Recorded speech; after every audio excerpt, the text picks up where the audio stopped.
Hello everyone, thank you very much for being here. We are very pleased to introduce you the third episode of the Paris Conversation series, What's Next for the French Art Market.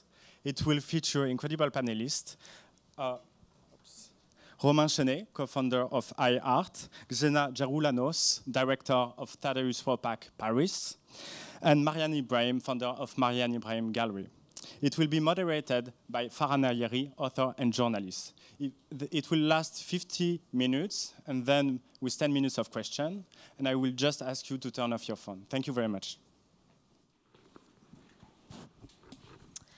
Good afternoon, everyone. Good evening. Mesdames et messieurs, ladies and gentlemen, welcome to this panel on a very, very hot topic of the moment, the rise of Paris as an art marketplace. My name is Farah Nayeri. For those of you who don't know me, I'm a journalist for the New York Times. I write on arts and culture for the paper, and I also am an author. I wrote a book this year called Takedown. It just came out. I'm also a podcast host. If I may just give you the title of my podcast, be a little bit rude, it's Culture Blast. Anyway, I lived for 20 years in Paris, so in case you're wondering why someone called Farah Nayeri is asking questions and talking about Paris, I actually belong here. This is my home away from home. I'm from Iran, and I have dual French and Iranian citizenship. So Paris is my home, and I'm currently living in London. So I know one or two things about this beautiful, spectacular city. And it's, I think, very emotional to be chairing this talk or moderating it at the foot of the Eiffel Tower. I mean, we literally are practically sitting underneath her skirt. It's really quite charming in that sense. Let me begin our panel discussion in verse, with the lyrics of a song by the great American songwriter Cole Porter, a song that was famously performed by the likes of Ella Fitzgerald and Frank Sinatra. And as I read the verses of this song, you will recognize it.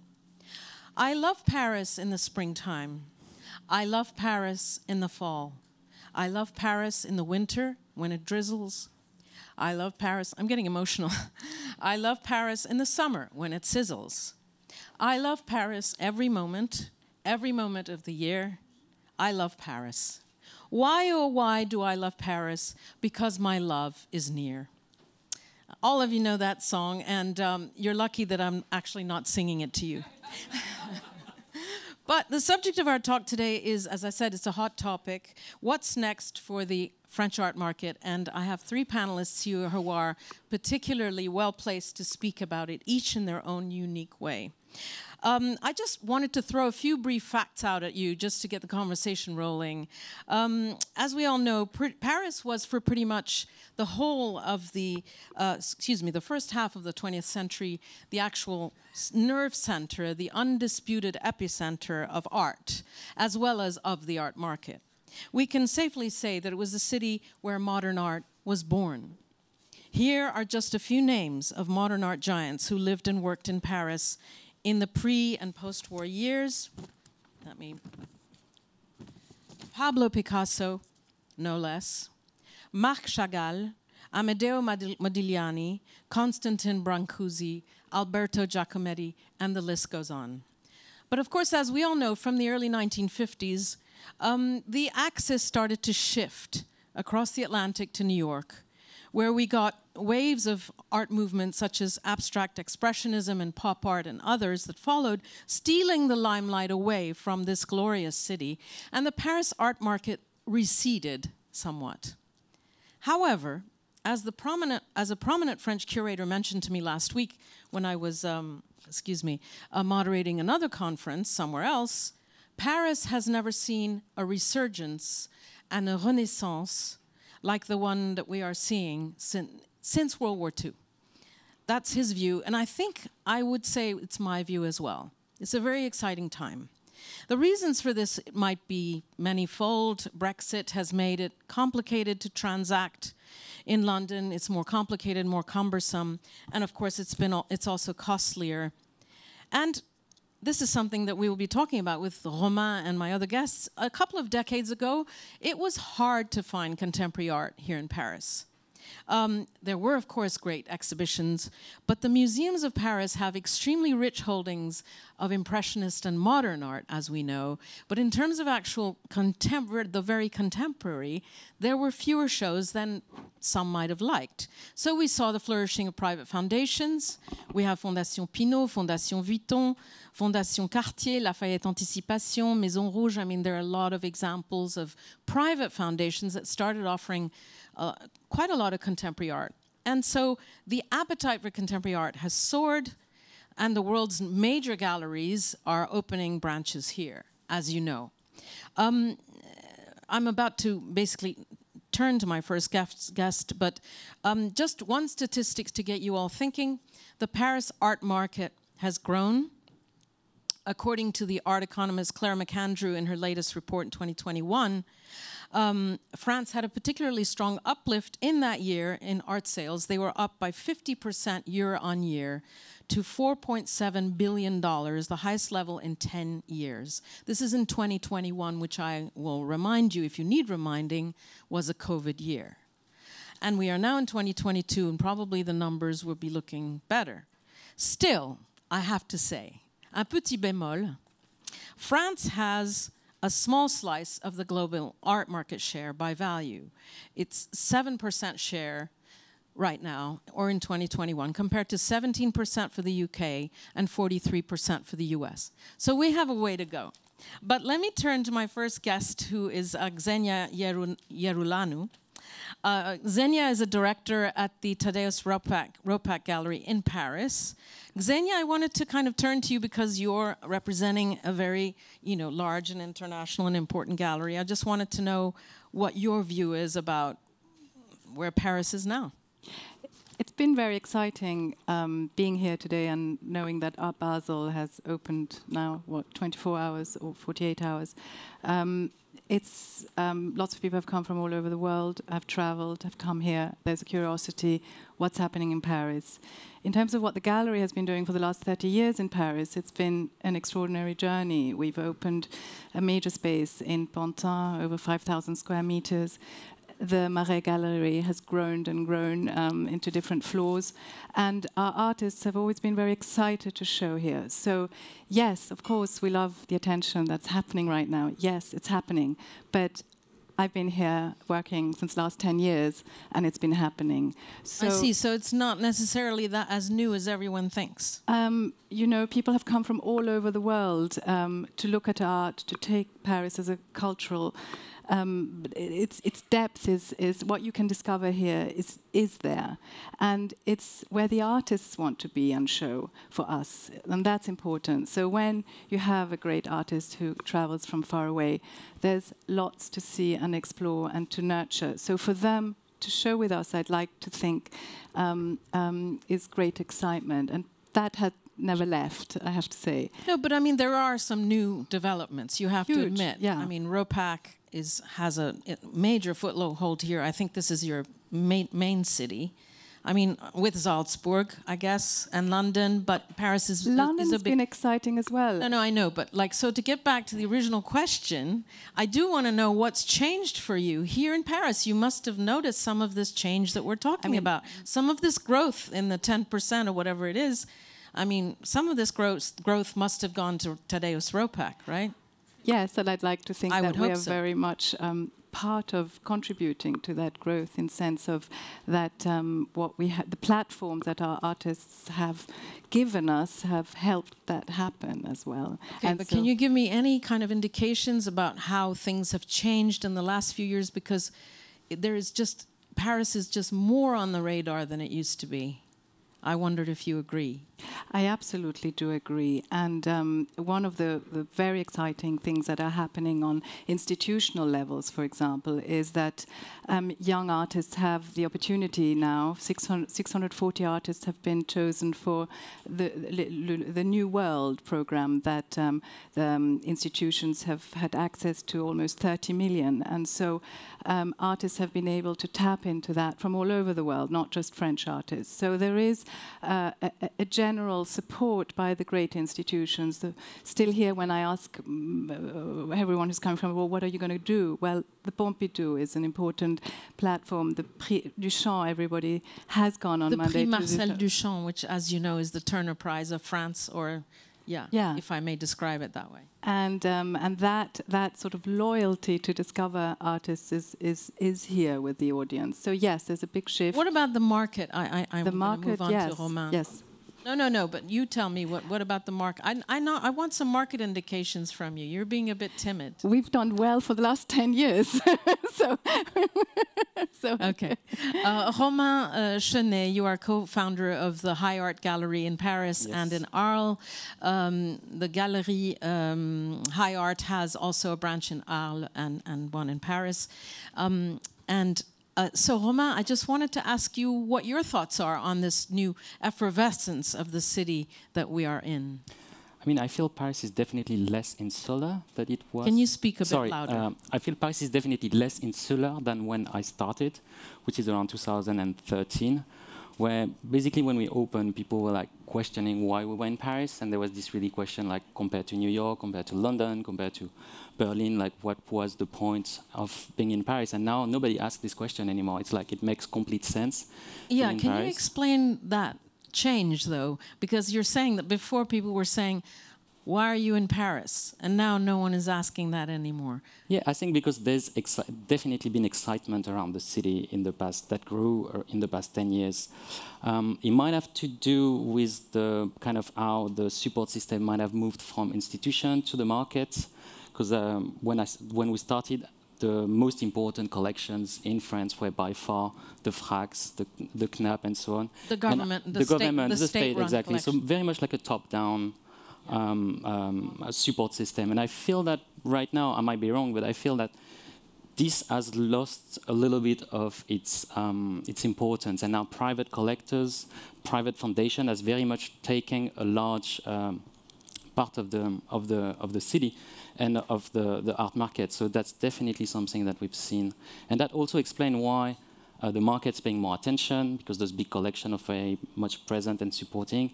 And yeah, I mean, you have private art, foundations being set up by the likes of Monsieur Arnaud, Pinault, exactly. and others, and the Cartier, etc. So obviously, you're saying that creates also an appetite for contemporary art among visitors, but also collectors, right? Exactly. Collectors want to collect. And when you have like a big foundation like Louis Vuitton that opens, and that alongside showing major exhibitions of modern art, of major stars, also dedicate an entire program to emerging artists, giving them the means to do like important work, that definitely have an impact on how people look at this young scene. Much more, I think, than when a particular exhibition is mounted in a Frac or something like that, even though that's a great support system for Frac, artists. by the way, Fracs are regional funds that collect art, and they're state-run, and they've been very active in supporting French artists for the last, since the post-war period. Yeah. But I think that now if you're a struggling French artist, right? Yes. You're not. Fondation Vuitton is not going to buy you. You know what I mean? You still need support. I think it's a question of layers, because it used to be like you're a young artist, you can be collected by Frac, but there's nothing really much above that. Besides, unless you really get into a very big international galleries in New York or somewhere like this, and then you can emerge onto the international scene. I think now there's many more layers than there used to be. There's like the Fracs are still doing a great job in showcasing young artists, giving them their first show with first production.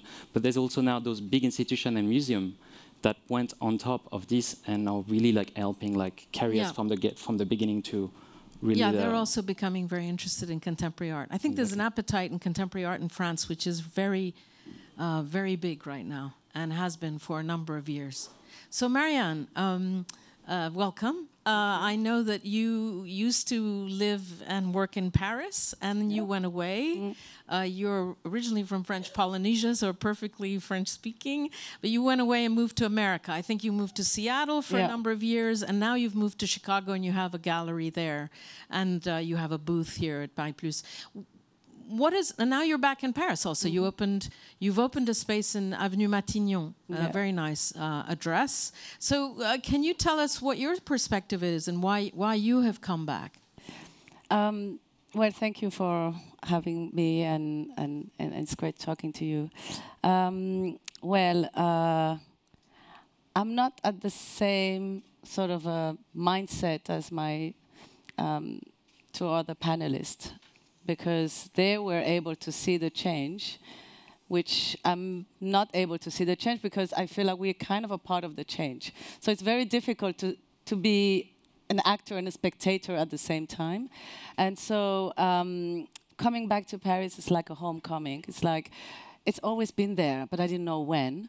And I was sort of resisting even doing the art fairs in Paris. I was Why? I was like, they're not ready yet.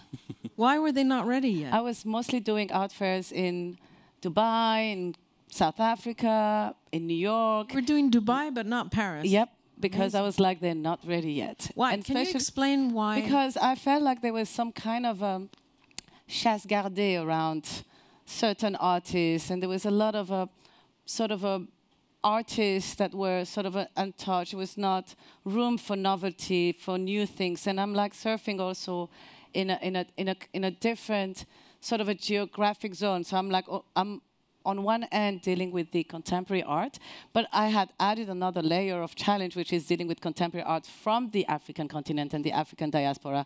So those two were sort of incompatible in France.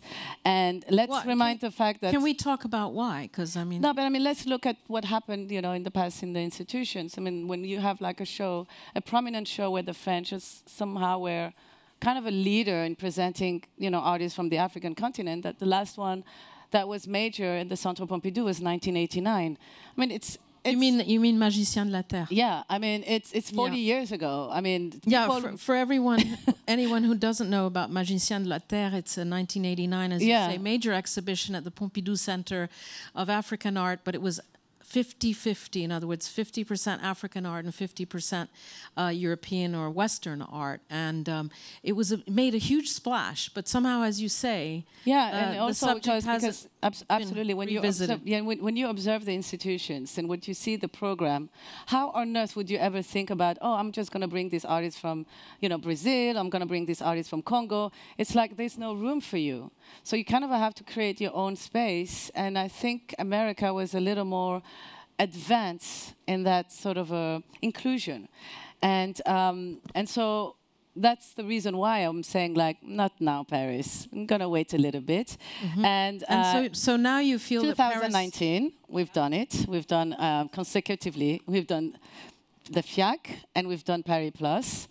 And that was the right time. And I realized that they were interested in seeing. I could see some kind of a progression. It's like they're kind of interesting in seeing and have this open-minded on other continents, but on their own art, contemporary art, because they're also French artists that were struggling in their... Yeah, I mean, if I can just jump in there, what comes to mind is this incredible exhibition at Musée d'Orsay, Le Modèle Noir, which has been groundbreaking and so impactful on so many artists from the African subcontinent, African continent. And I actually looked into this issue of inclusivity or exclusion in this book I just wrote called Takedown, and I have a chapter about France, and I talk about Le Modèle Noir and talk about restitution of works to Africa. There are all kinds of, to be fair to France, all kinds of, extraordinarily important phenomena happening. Yeah, it feels sometimes that France has, it is in a kind of a capsule. It's like it's always a leader, and then they stop. And then they don't go all the way, and I think that was happening with the Magicien de la Terre in 1989, and I think with the restitution is also they're showing some sort of a leadership which they kind of have to go all the way, and the pandemic also changed the world, from living virtually and coming to a physical world. I think a lot of people were just looking at Paris like, I mean, I don't know I don't know a single American who is not fantasizing of going to Paris after the pandemic. And Paris is delivering now. So you see a lot of Americans walking everywhere. The dollar, and there was also Emily in Paris. I don't know if that also helped.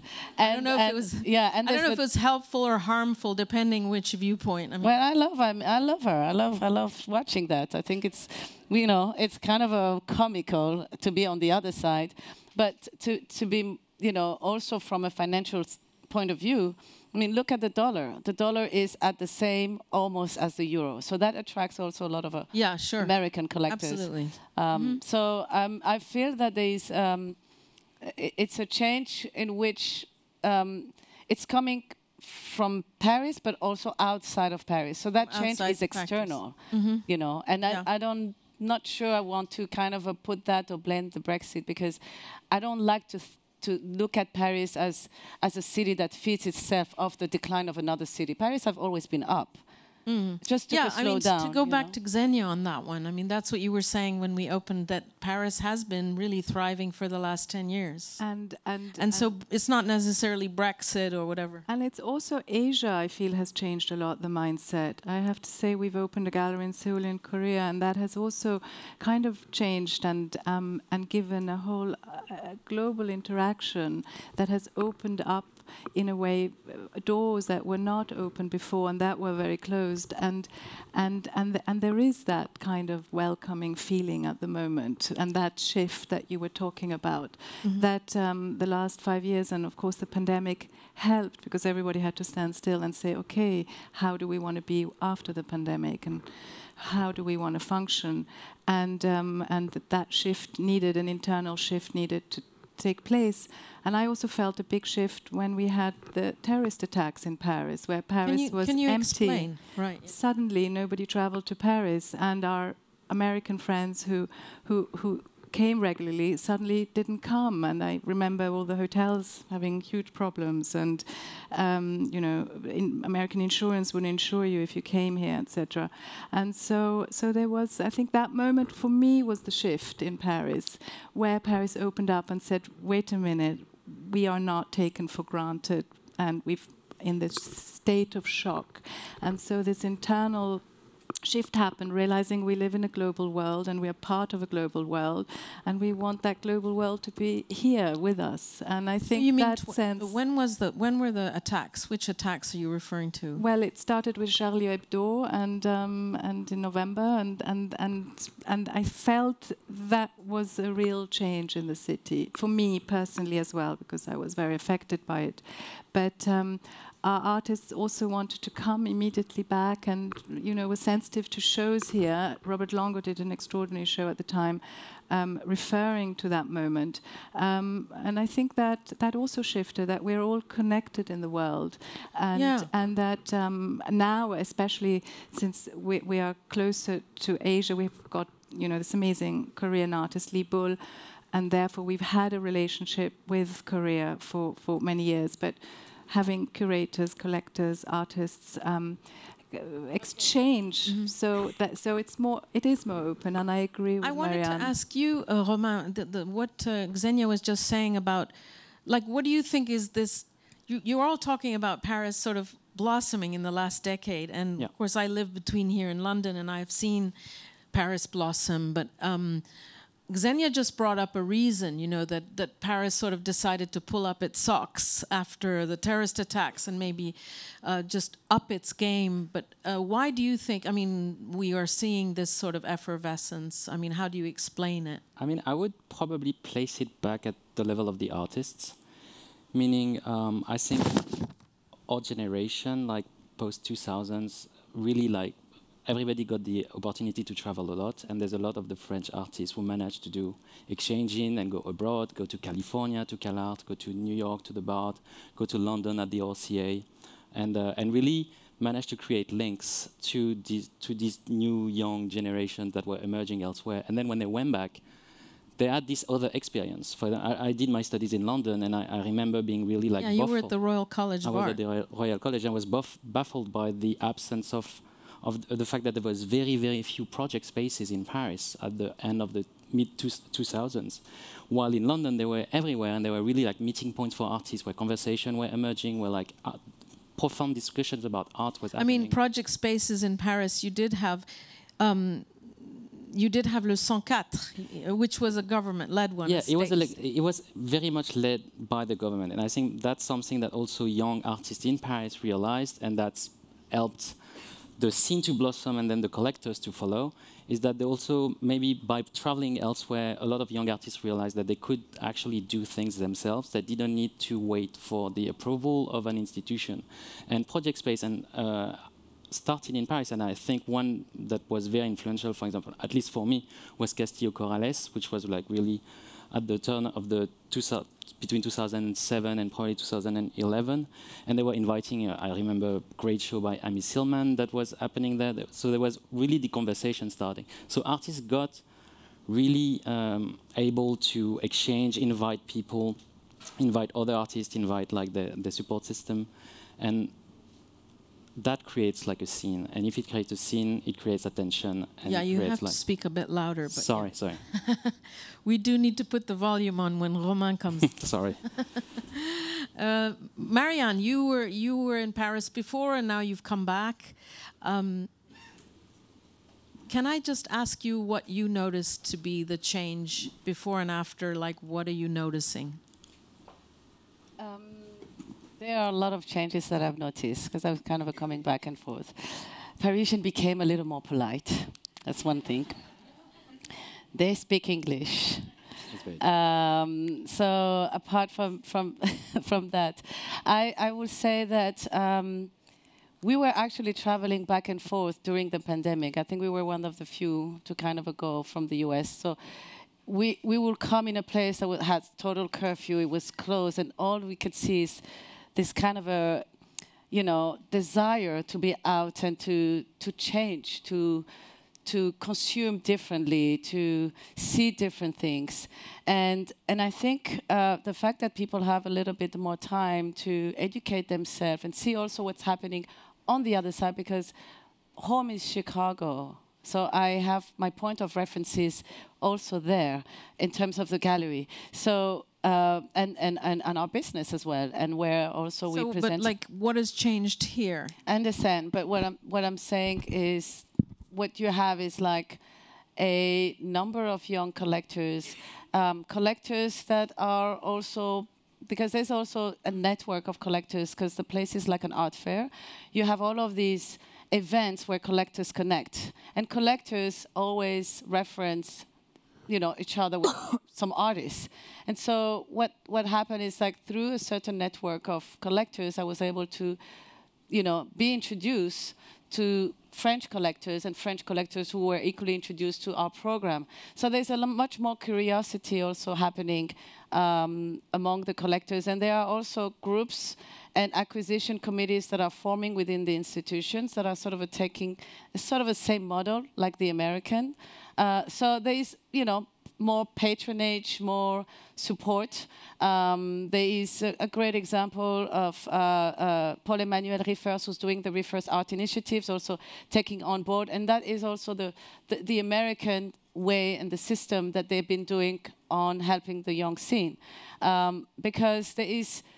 it's a little bit more liberal over there than it is here. It seems like people are kind of waiting for prices and this and that. There's so much pressure on the institutions, and they don't take a lot of things in their hand. They don't have this kind of a collectors, artists, collaboration where a collector would be like, you know what, I'm just going to support your project. I want to support your career. Yeah. And there's much more of an, sort of initiatives on that end. So I think spontaneous there than and here. There's a lot of a connection. But we're getting there. Yeah. But you are, are totally getting there, and it's great to see that. Yeah. So I'm hearing a little bit of chatter in the room. The last thing I want is for you guys to be bored. So I'm going to ask one last round of questions and open it up to you sooner than we said. I'm going to give you more than 10 minutes of questions. We have about 16 minutes left. I would like you to prepare, please. Any questions you might have, I would be more than happy and absolutely delighted. We prefer questions to comments, but this session will really be great if we can make it interactive and if I can find out from you what you would like to know from my panelists. So this is the one last question. It's actually a tough one. What's the future? And I'm going to ask all three of you, you know, where are we going? What is the future of the French art market? I've got to say it's positive. I mean, I couldn't say anything else. We've worked so hard to get where we are today. So I see a good future. I see excited artists. I see it all depends on the artists. So once the artists do great things, then the collectors come from all over the world and participate. So it's a give and take, and it's a great moment, I feel, for artists to present and show their work. There's a big thirst, so I'm positive. Positive. What about you, Romain?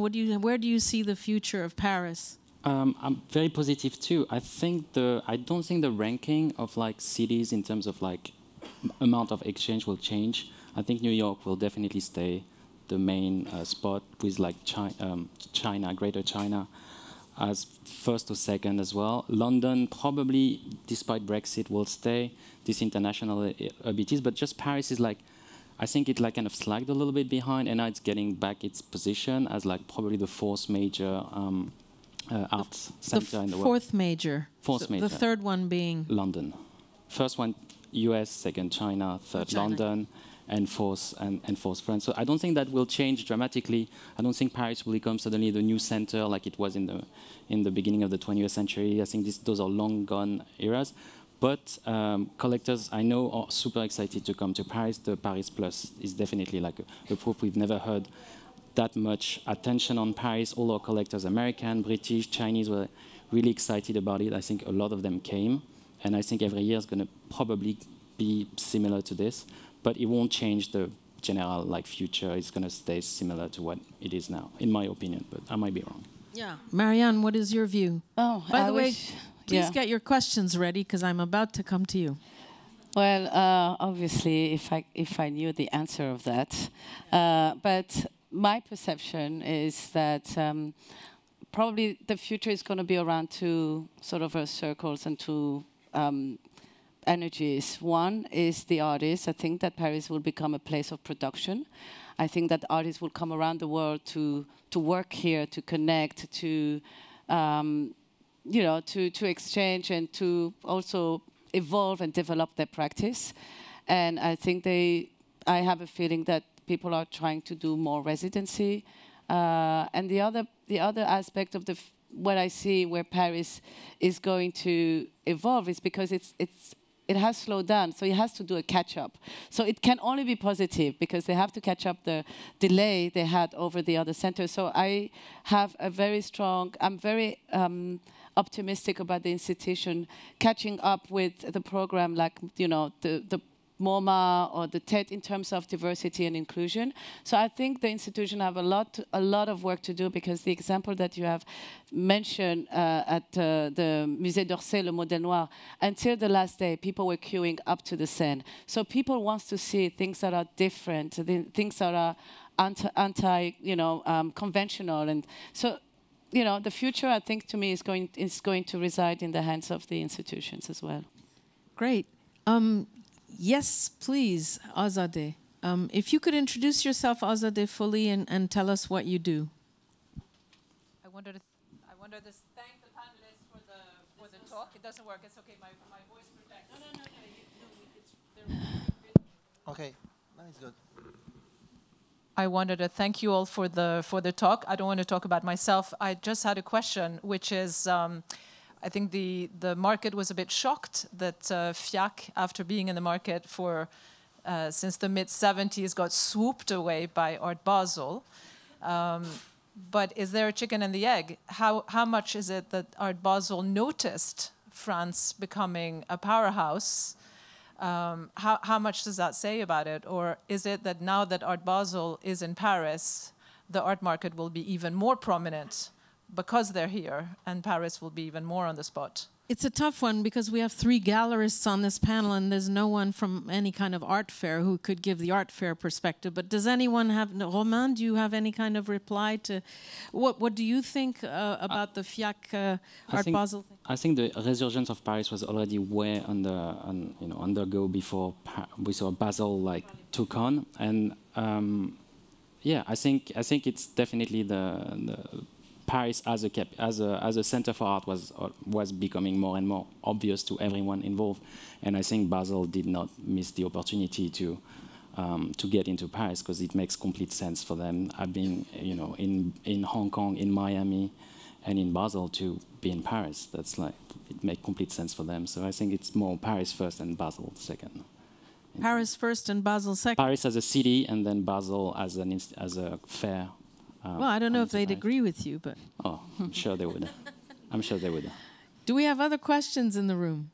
Yes, please. I mean, the lady who asked the previous question is an artist who's also from Iran called Azadeh Rotbi. Please. Hi, I have a question for Okay, Xenia. I need your name and what you do. So, hello, my name is Juliet, and I'm a student of History of Art in Paris.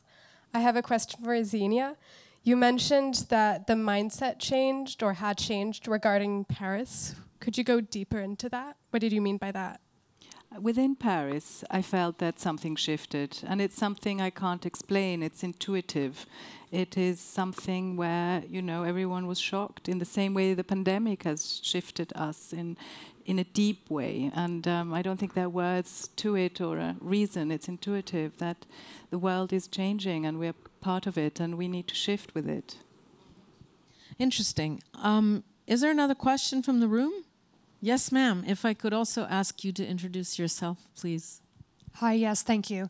My name is Susan J. Mumford. I'm the CEO of a company called Art AML and also the founder of the Association of Women Art Dealers. In context of compliance, I was at another event recently in the UK where there were certain challenges to do with increasing compliance burdens on the art market. And I guess my question for the panel in context of being in France, and the question, of course, for this conversation, what's next for the French art market, is what are you seeing on the ground in the EU being challenges kind of with the red tape issues of the art market today? What's coming in the next few years? What are you experiencing? I always try to find a balance between what's the reality of a changing art market, but also keeping your creativity and your activity going. Yeah, Xenia, I mean, I guess because you are an international art gallery with know your artist, know your collector when it comes to the AML, and I think that's what we love. I mean, really well, it's a changing world. We want everybody who purchases something from a known and less known artist to earn their living in a rightful, honest way. And I think that's very important. And that has been the philosophy of all of us in the gallery, that nothing's changing for us, luckily. Others might need to change. But yeah, we want our artists to be in the best possible hands of wonderful patrons and collectors and institutions that have in the best possible way earned their living. So we would like, to continue doing that. And it's important, the work that AML are doing, and we are highly supportive. Now I'm going to turn to each of you and kind of be a little bit of a contrarian and say, not contrarian, but be a bit more critical about Paris or France than, we've been so far. As all of you know, right? Doing business here is not very easy, or has not been extremely easy.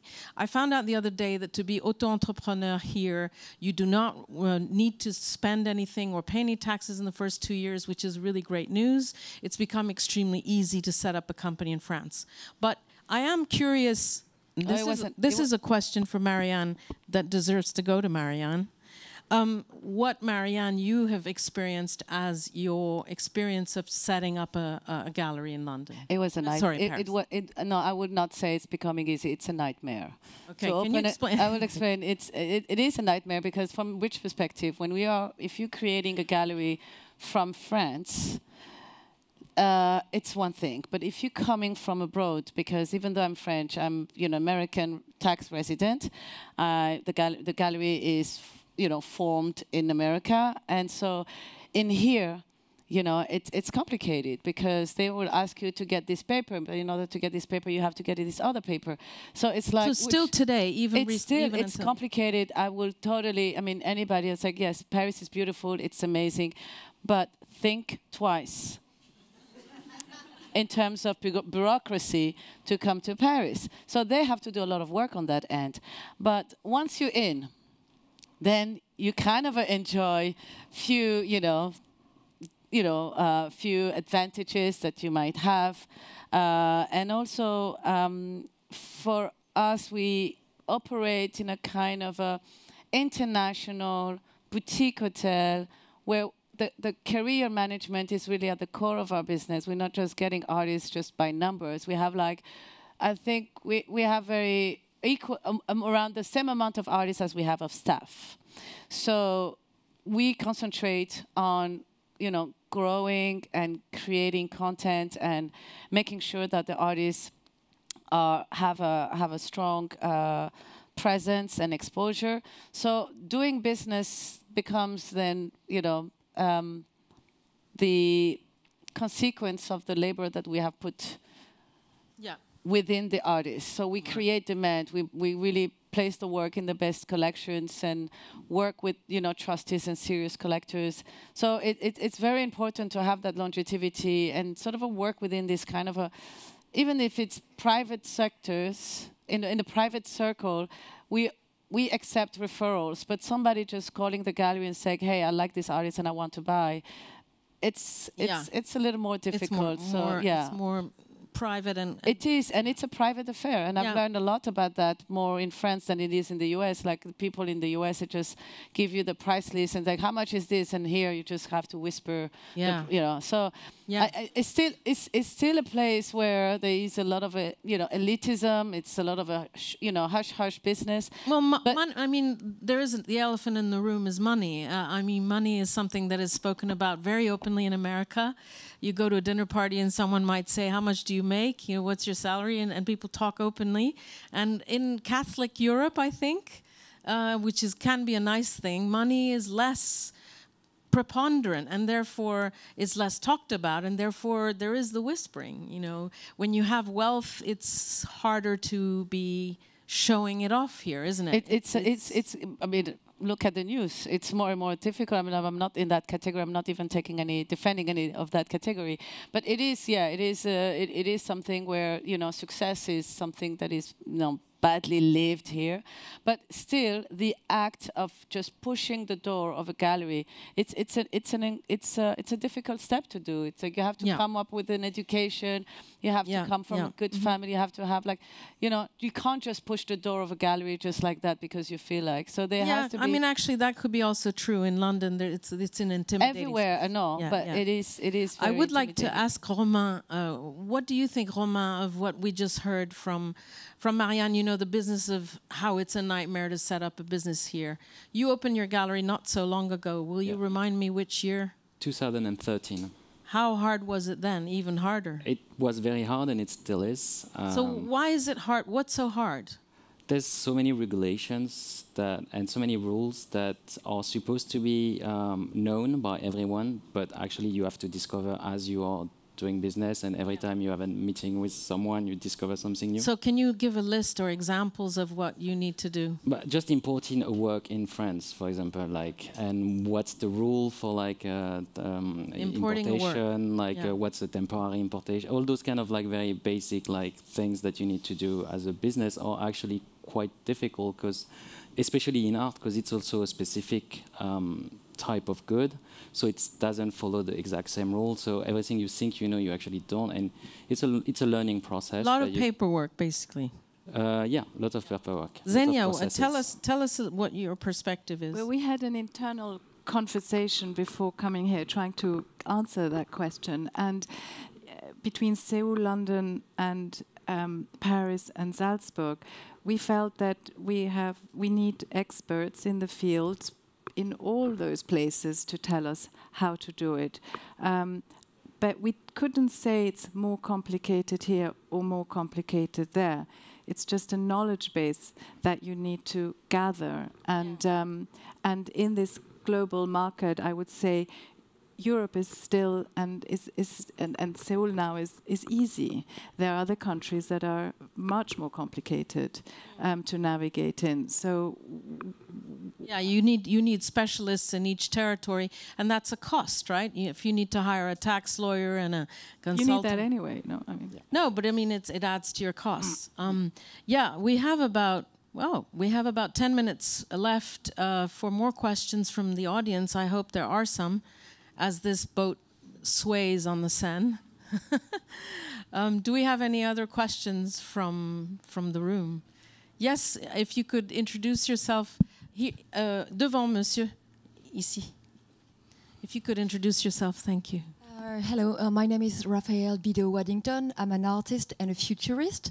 I work a lot on the future of cities, and I was wondering what are the interesting emerging hotspots that you know in Paris or in the periphery that would be the interesting addresses that you want to recommend? Don't look at me. I live in London, but let's please all of you let's have you kind of bring up your favorite. I don't know, whatever your favorite cafe or restaurant or disco or art places. Sorry, I thought you wanted entertainment. Well, I'm going to be very biased, Avenue Matignon, you know, but because there was not much with all these old antiquities and, you know, but I think if I was going to set a trend and be in a, you know, hot spot, I think I would love to open a gallery in the 6th arrondissement. And because it's beautiful, it's walkable, and that's my favorite, you know, area. And it used to be there. So I'm wondering if, I don't know, it keeps shifting. I mean, look at cities like New York. It's just changing. It's like, you know, it was the 6th, it's the Marais, it's coming to the 8th. I don't know. So, you know, I would love to open a gallery in the 6th. What about you, Romain? What are your favorite art spots? And they can be museums, by the way. We don't just have to talk about commercial galleries. I think there's something really interesting that's been happening in the past 5 years, I would say, which is the emergence of those big artist studios, shared artist studios in the suburbs. So there's Syrah, there's Wonder, there's Push Manifesto, there's all. Can you tell us where they are? They're in the suburbs. There's one in Clichy, one in Aubervilliers, one in La Courneuve. So they're more like artist studios. Sorry, they're called Syrah, Wonder. Syrah, Wonder, Push Manifesto.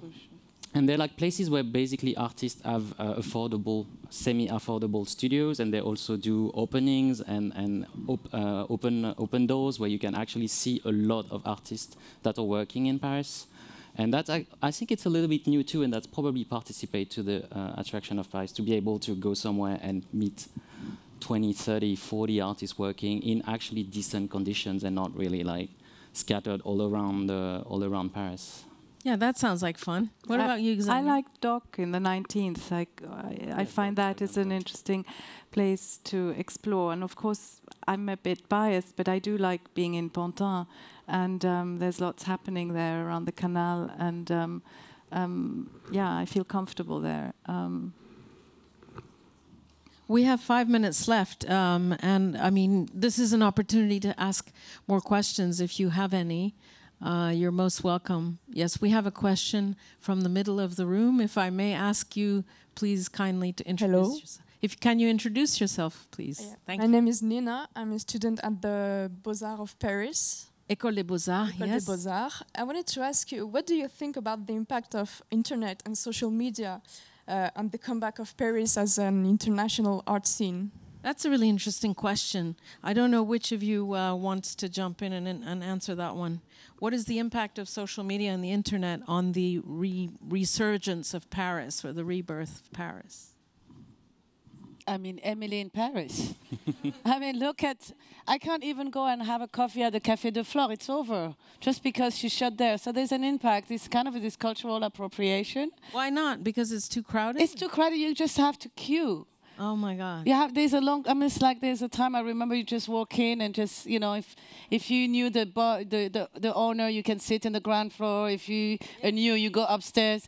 But I mean, there is a lot of that joie de vivre, like the French, that is coming. I don't know. I mean, I spend a lot of time on Instagram and see, what's happening and sort of living with my time. And so when you kind of look at those Instagram videos and all you see is people promoting Paris, and they could be fashion blogger, they could be foodie and all of that. They just love Paris. So I think the impact of social media in Paris is actually positive onto Paris. It's romanticized. I mean, I wouldn't want to end this talk on Emily in Paris. So if someone has something else to contribute, I would be very grateful. Otherwise, yes, do you have a question?